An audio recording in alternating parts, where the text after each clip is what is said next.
তো হ্যালো বন্ধুরা, কেমন আছেন সবাই? আশা করি সবাই অনেক অনেক ভালো আছেন। তো যাই হোক, আরেকটি নতুন রিয়াকশন ভিডিওতে আপনাদের সবাইকে স্বাগত জানাচ্ছি। আর আসলে এবারে ঈদ আমাদের চলচ্চিত্রের জন্য খুবই গুরুত্বপূর্ণ একটি ঈদ হয়েছে, কারণ এবারে ঈদে আমাদের বেশ কয়েকটি ছবি মুক্তি পেয়েছে। তার মধ্যে তিনটি ছবি সবসময় খুবই আলোচনায় ছিল, এবং এই ছবিগুলো নিয়ে খুবই সবখানে মানে সবখানে এই ছবিগুলো নিয়ে আলোচনা হয়েছে। তার মধ্যে যেমন বরবাদ এক নম্বরেই আছে। এই ছবি নিয়ে তো আলোচনা এখনও চলতেছে।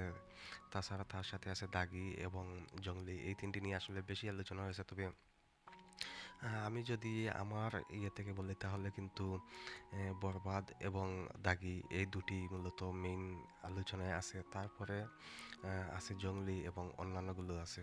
তো যাই হোক, আমার কাছে মনে হচ্ছে যে আমি যেটি বলতে চাচ্ছি, শাকিব খানের পরে যদি আর কোনো সুপারস্টার হন, তাহলে নিশু হতে যাচ্ছেন। এটা খুব সহজেই বোঝা যাচ্ছে, কারণ নিশু কিন্তু প্রচুর একটি মার্কেট ভ্যালু আছে, এবং তার প্রচুর মার্কেট ভ্যালু হয়ে গিয়েছে, এবং তার প্রচুর ভক্তবৃন্দ আছে। তাছাড়া তার ছবিও কিন্তু খুব ভালোই চলতেছে। তো যাই হোক, আসলে এখন আমি যে বিষয় নিয়ে আলোচনা করতে চাচ্ছি সেটি হচ্ছে আমাদের আরেকজন নির্মাতা আছেন, যিনি শাকিব খানকে নিয়ে ছবি তৈরি করেছেন, এবং তিনি বড় বড় ছবি তৈরি করেছেন। তো তিনি এখন আসলে ইউটিউবে তার একটি চ্যানেল আছে, সেখানে তিনি কথা বলেন চলচ্চিত্র নিয়ে। তো তিনি আসলে একটি ছবি মানে তার একটি ছবিকে আসলে মুক্তির 3 দিনেই একটি সিনেমাকে আসলে সুপারহিট বলা যায় কি না, আসলে এইসব বিষয় নিয়ে তিনি কথা বলেছেন।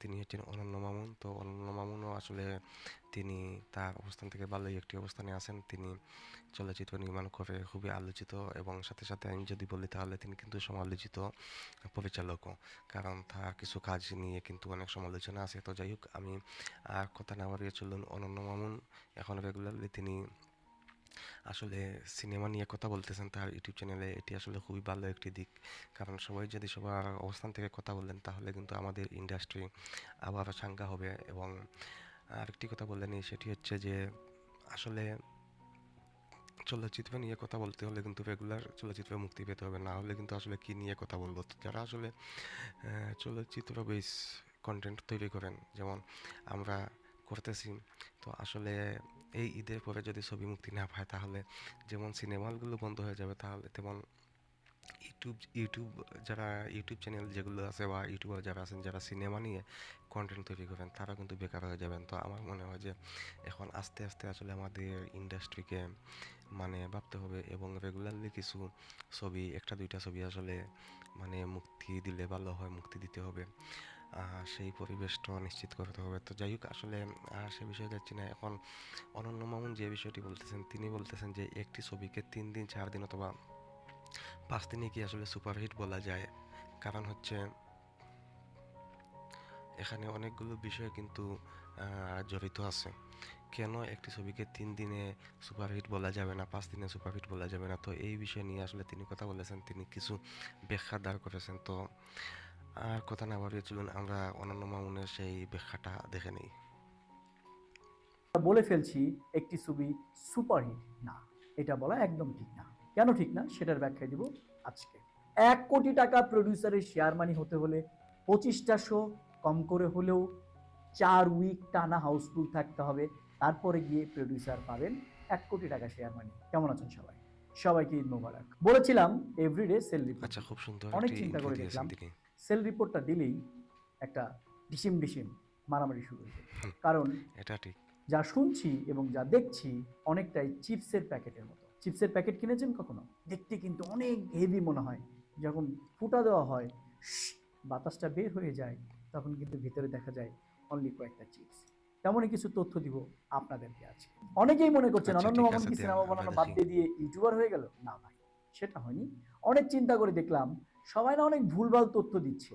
চেষ্টা করব এখন থেকে আমার এই চ্যানেলে আপনাদেরকে ফিল্ম বিষয়ক সঠিক তথ্য দেওয়ার জন্য। আর অনন্য মামুনের শের এবং দানব আসছে খুব শীঘ্রই। বাবা মারা যাওয়ার জন্য আচ্ছা, তো এখানে 1 মিনিট 5 সেকেন্ড হয়ে গিয়েছে আর তিনি আসলে বেশ কয়েকটি কথা বলেছেন। তো প্রথম কথা হচ্ছে তিনি চিপসের প্যাকেট দিয়ে একটি উদাহরণ দিয়েছেন।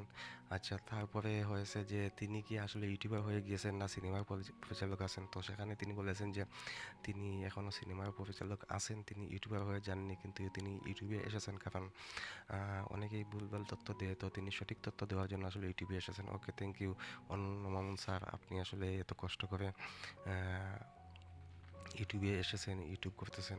তবে ইউটিউবার হলেও কিন্তু মন্দ না, ইউটিউবার তো আর খারাপ জিনিস না। তো যাই হোক, আপনি যদি বলতেন যে পাশাপাশি ইউটিউবার, সেটা অবশ্যই আরও সুন্দর লাগতো। তো যাই হোক, তারপরে আছে যে তার দুইটি আপকামিং মুভি আছে, একটি হচ্ছে দানব আর একটি হচ্ছে শের। তো এগুলো নিয়ে হয়তো তিনি কথা বলবেন, অথবা তিনি এখানে আসলে ঘোষণা দিয়েছেন শীঘ্রই আসতেছে।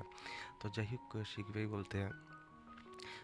বলতে তো আসলে সামনে একটি ঈদ আছে, তারপরে কিন্তু আর কোনো ঈদ নেই। তো হয়তো আগামী ঈদে আসতে পারে, অথবা না হলে তো আরও 1 বছর অপেক্ষা করতে হবে। এর আগে তো আর যেহেতু ঈদ ছাড়া আসলে আমাদের এখানে ছবি মুক্তি পায় না। তো যাই হোক, আগামী 1 বছর আসলে আমরা কি নিয়ে ভিডিও দিব সেটাও আসলে চিন্তার বিষয়। ওকে, তো বাবা শুনি আমাদের অনন্য মামুন আমি স্যারের কথা। অনেকদিন আসলে সবকিছু থেকে একটু দূরে ছিলাম, কোনো কাজকর্ম করিনি 40 ডেজ। আচ্ছা, আরেকটি কথা আসলে বলতে হয়, আর সেটি হচ্ছে যে ওনার বাবা কিন্তু মারা গিয়েছিলেন, যার কারণে আসলে উনি নিয়মিত কাজ করতে পারেন নাই। ওকে, তো এটা আসলে খুবই দুঃখজনক। উনার বাবার আত্মার মাগফিরাত কামনা করতেছি। অনেকেই ওকে, জানেন 13 ফেব্রুয়ারি আমার বাবা মারা যায়, সেখান থেকেই কাজ অফ করেছিলাম। ঈদের পর এখন থেকে নতুন করে কাজ শুরু করছি। আচ্ছা, বিষয়বস্তু নিয়ে আলোচনায় আসি। বিষয়বস্তু হচ্ছে 3 দিনেই কি একটি ছবি সুপারহিট হতে পারে, বা আমরা কি সুপারহিট বলতে পারি? না, আমরা বলতে পারি না। আসুন আপনাদেরকে আমি ব্যাখ্যা দিই, হিসাব বুঝিয়ে দিই কিভাবে আমাদের ফিল্মের বিজনেসটা হয়, এবং এর আগে আমি শিওর এই ব্যাখ্যাটা কখনো কেউ আপনাদেরকে দেয়। ধরে নিলাম একটি ছবি মাল্টিপ্লেক্সে 25টা শো পেয়েছে, এবং এই 25টা শোর মধ্যে অন অ্যান অ্যাভারেজ অডিয়েন্স ধরে নিলাম হাউসফুল 260 জন, তাহলে হয় 6500 জন মানুষ এভরিডে একটি হলে সিনেমা দেখে।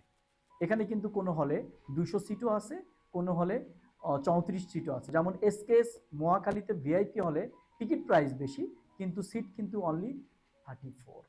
আমি অন অ্যান অ্যাভারেজ ধরলাম আচ্ছা, 350 টাকার টিকিট আছে, 400 টাকার টিকিট আছে, 600 টাকার টিকিট অনন্য আছে, মানুষ সব কিছু বারোশো ভাস টাকার করে টিকিট আছে, দিতেছেন নাকি? কিন্তু অন অ্যান অ্যাভারেজ 350 এবং 400 টিকিটের প্রাইসটাই অলমোস্ট বেশি।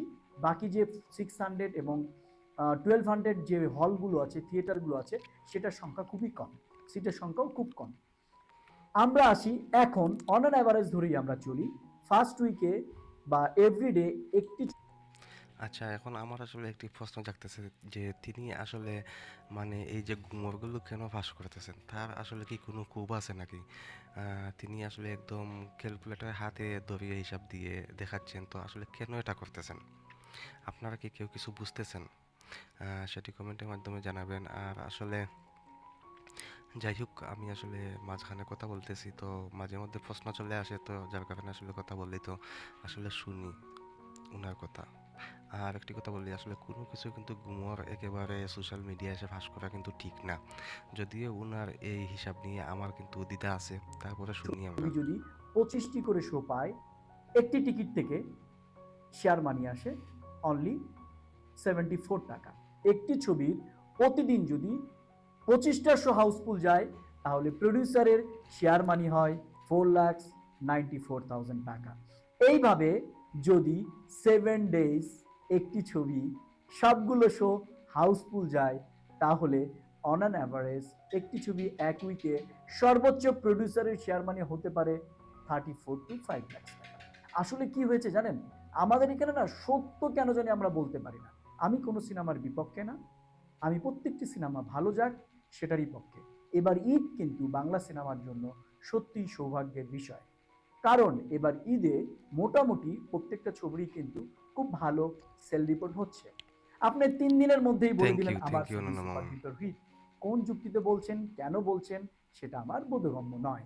আমি বলে দিচ্ছি, এখন পর্যন্ত বাংলাদেশের সিনেমার ইতিহাসে আমার কাছে যে ডাটা আছে, সেখানে মাল্টিপ্লেক্স থেকে সর্বোচ্চ কালেকশন করা ছবিটির নাম হচ্ছে জওয়ান। হ্যাঁ, শাহরুখ খানের জওয়ান। এবং দ্বিতীয় অবস্থানে ছিল যে ছবিটি, সেটি হচ্ছে আমাদের মেগা স্টার শাকিব খানের তুফান। সেটার জন্য কিন্তু ব্যবসা করতে অনেক টাইম দিতে হবে। আসলে আমি বুঝি নাই, মিনিমাম সিনেপ্লেক্স থেকে একটি আমি ছবি বুঝি নাই, আর একটু 1 কোটি পিছনে টাকা যাই। বিলিং, প্লেক্স থেকে সর্বোচ্চ কালেকশন করা রিপোর্ট হচ্ছে। আপনি 3 দিনের মধ্যেই বলে দিলেন আমার ছবি সুপার ডুপার হিট। কোন যুক্তিতে বলছেন, কেন বলছেন, সেটা আমার বোধগম্য নয়। আমি বলে দিচ্ছি, এখন পর্যন্ত বাংলাদেশের সিনেমার ইতিহাসে আমার কাছে যে ডাটা আছে, সেখানে মাল্টিপ্লেক্স থেকে সর্বোচ্চ কালেকশন করা ছবিটির নাম হচ্ছে জওয়ান। হ্যাঁ, শাহরুখ খানের জওয়ান।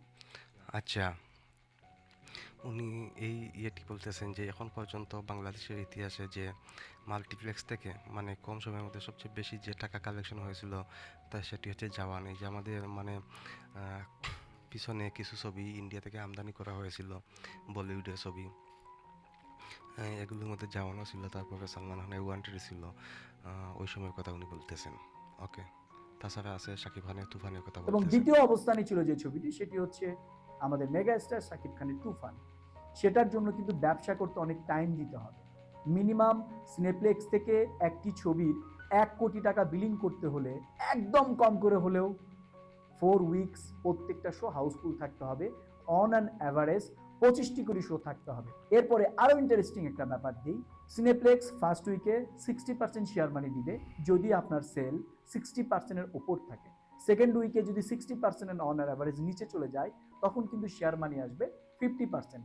এইভাবে প্যারালালি সেল কমার ওকে। সাথে সাথে শেয়ার মানিও কিন্তু কমে যাবে, যেটা সিনেপ্লেক্স নতুন করেছে। মুখে বলে দিচ্ছেন ওকে।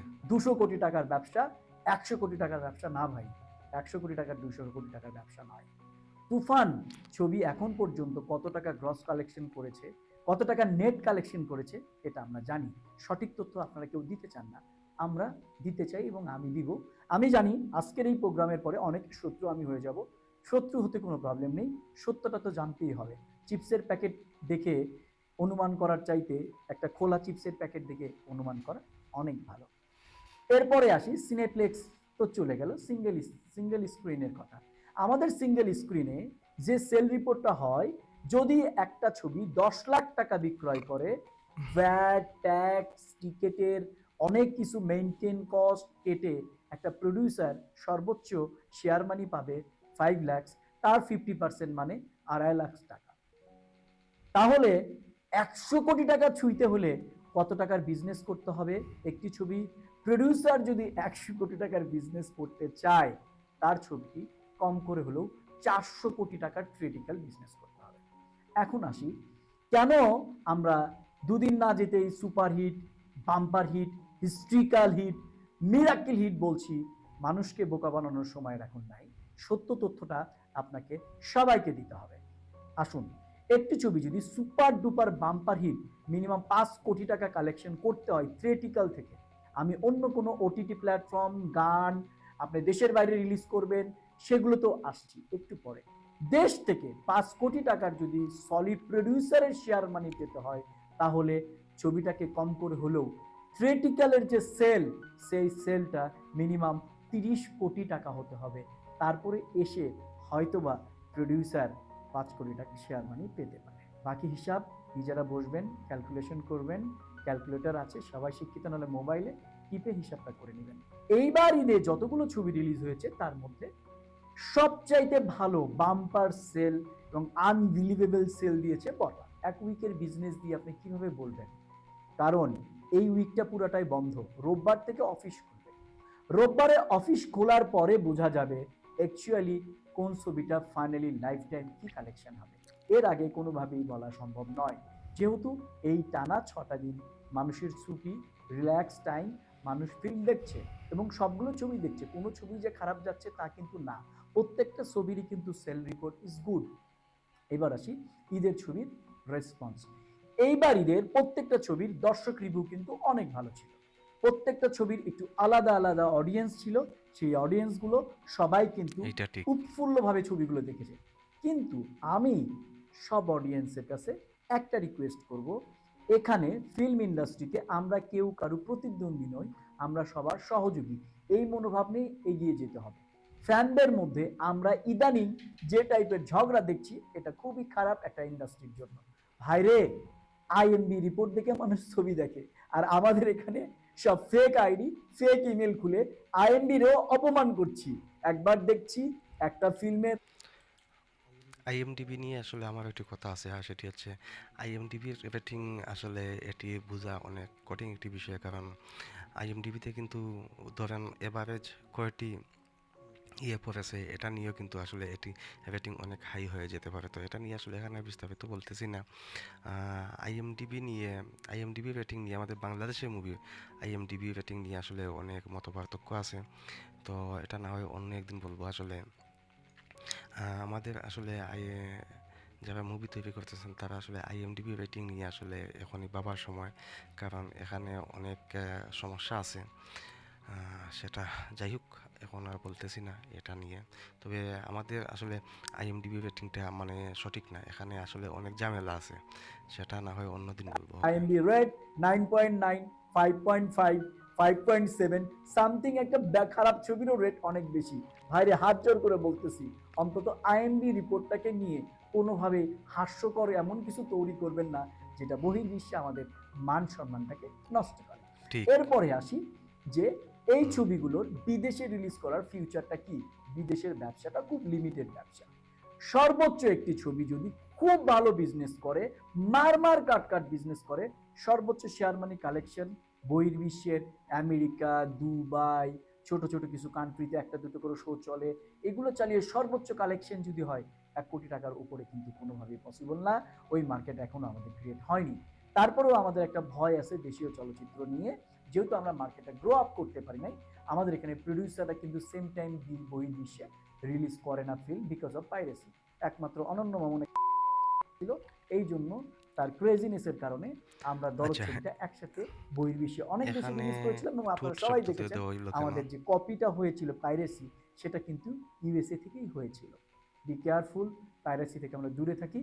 আমার কথা হচ্ছে, আমরা সব ভেদাভেদ ভুলে ঈদের প্রত্যেকটা ছবিকে সাপোর্ট করি। আমরা বরবাদকে সাপোর্ট করি, আমরা দাগিকে সাপোর্ট করি, আমরা জঙ্গলিকে সাপোর্ট করি, আমরা চক্করকে সাপোর্ট করি, আমরা জেন 3-কে সাপোর্ট করি, এটা এবং খুবই আমরা ভালো রাফিকে কথা। সাপোর্ট করি। ইন্ডাস্ট্রি অনন্য আমাদের মামুনের। ফ্যান পাওয়ার থাকবে। বেশি বেশি বাংলা ছবি দেখুন, ভালো থাকুন, মিথ্যা নয় সত্যের সাথে থাকুন। বন্ধুরা, আসলে অনন্য মামুনের কথাগুলো শুনলাম। তো আসলে আমার একটাই প্রশ্ন যে অনন্য মামুন এই সময়ে আসলে হিট সুপারহিট এইসব বিষয় নিয়ে কেন কথা বলতেছেন? একটি ছবি থেকে কিভাবে আয় আসে না আসে এইসব বিষয়ে আসলে কেন তিনি কথা বলতেছেন, কেন গুমর ফাঁস করতেছেন বা করার চেষ্টা করতেছেন? তাছাড়া এগুলো আসলে কতটুকু সত্য কতটুকু মিথ্যা এইসব বিষয় নিয়ে আসলে আমাদের আছে, আহ, দ্বিধাদ্বন্দ্ব আছে, কারণ অনন্য মামুনকে বিশ্বাস করাটা অনেক কঠিন। তো যাই হোক, আপনারা আসলে তার এই বক্তব্যগুলো থেকে আসলে কি শুনলেন, কি জানলেন, কি বুঝলেন সেটিও কমেন্টের মাধ্যমে জানাবেন। আর অনন্য মামুনের বক্তব্য কেমন লেগেছে সেটিও কমেন্টের মাধ্যমে জানাবেন। আর যাই হোক, অনন্য মামুনের বক্তব্যগুলো দেখেছি, আমার আসলে এত ভালো লাগে না, এবার খারাপও লাগে না। কিছু কিছু কথা তিনি অবশ্যই ভালো বলেছেন, যেটা নিয়ে অবশ্যই তাকে মানে থ্যাঙ্কস দেওয়া উচিত। আর একটাই কথা হচ্ছে যে আসলে সুপারহিট নিয়ে আসলে আমরা বুঝতে পারতেছি যে তিনি আসলে কোন মুভিকে বা কোন মুভিদেরকে আসলে তিনি ইন্ডিকেট করতেছেন। তো যাই হোক, সেটা এখানে আর ব্যঙ্গে বলার প্রয়োজন নাই, সেটা আমরা মোটামুটি বুঝতে পারতেছি সব কিছুই। তো যাই হোক, অনন্য মামুনেরও আগামীতে 2টি ছবি আসতেছে, তার সেই ছবিগুলোর জন্য শুভকামনা থাকলো। আর আজকের ভিডিওটি এখান পর্যন্ত, দেখা হবে নেক্সট রিঅ্যাকশন ভিডিওতে। Tata, bye bye.